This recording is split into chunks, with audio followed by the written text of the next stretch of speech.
Well, we had already units who were fighting Malta and also the shipping around since the Italians, practically the Italians had joined the war, against our will, by the way.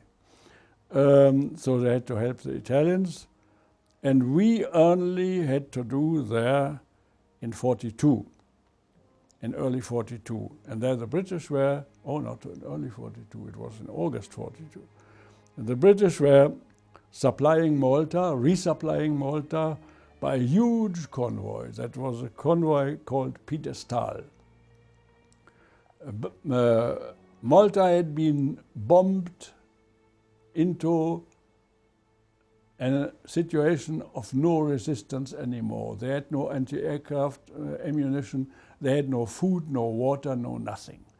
Malta was ripe that our parachutists, the Italians had two very good parachute divisions, and also ours, would jump on Malta. But this was never done, miraculously. I cannot explain this.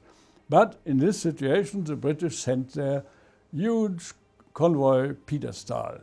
And Pedestal was consisting of two battleships, Nelson and Rodney, and many heavy cruisers, light cruisers, destroyers, and 5 air carriers. And in the middle, they protected about 15 ships, freighters, and tankers. And we had the stiff order to attack, to let aside all the warships, at least in the first stage, and to concentrate on the freighters and especially the tankers. And we arrived over this armada, such a thing we never had seen before. And 4 air carriers had remained. One had already been torpedoed by a submarine near Balears. That was an Eagle. So we were a bit alleviated because these air carriers, they had fighters on board. And so we arrived, and we forgot the stiff order to concentrate on the freighters and tankers, and saw a huge thing below us, air carrier. Must have been 35,000 tons, and went all onto this. We disregarded the order, and we had all bombs, special bombs for freighters, normal bombs.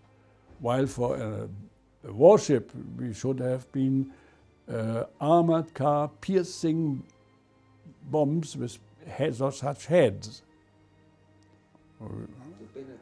Yeah, but nevertheless, the Indomitable was his name. It was put out of action, as leaned aside, and all the planes on the deck were falling into the sea. When we had done our dive, we were flying around and we were seeing that. And our commander later on had to go to Rome and to report to Kesselring, who was washing his head. And we thought he would not return to our unit, but he returned and told us how the old man had done it. Yeah. And we saw the Italians. I can tell you the value of the Italian soldier. Here he was brilliant. They had their torpedo planes. They had torpedo planes, Savoia Marchetti, 3-engined, overaged. The hull was canvas and the structure was partly wood.